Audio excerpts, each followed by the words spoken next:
একজন মানুষ ছিল, তার নাম গুরুত্বপূর্ণ নয়, কারণ সেই মানুষটি হতে পারে আমি, হতে পারেন আপনি। তার জীবন ভরা ছিল ব্যস্ততায়, টাকা ছিল, সম্মান ছিল, বন্ধু ছিল, কিন্তু কিন্তু নামাজ ছিল না। আজান উঠত, সে বলতো পরে পড়ব। মা বলতো বাবা, আল্লাহকে ভুলে যাস না। সে হাসত, বলতো সময় আছে এখনো, কিন্তু সে জানত না সময় কখনো অপেক্ষা করে না। সেদিন রাতটা ছিল অদ্ভুত নীরব, চারিদিকে নিস্তব্ধতা। হঠাৎ বুকের ভেতর চাপ অনুভব করল সে। মনে পড়তে লাগল কত নামাজ সে ছেড়েছে, কতবার আল্লাহর ডাকে সাড়া দেয়নি, কত গুনাহকে হালকা ভেবেছে। তার চোখ ভিজে উঠল। অনেকদিন পর সে অজু করল, সে সিজদায় গেল। সিজদায় গেলেই সে ভেঙে পড়ল।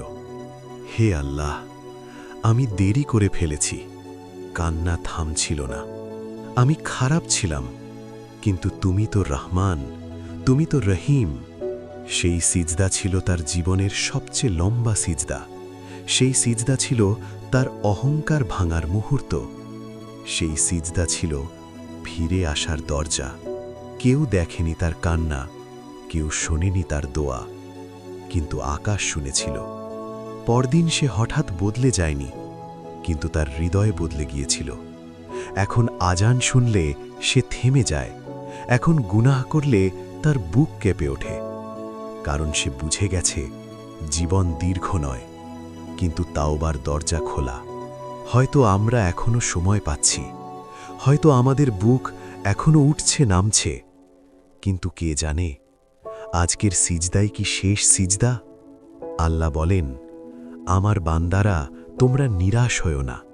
যদি এই গল্পটি আপনার হৃদয়ে লাগে, তাহলে হয়তো এটাই আপনার ডাক।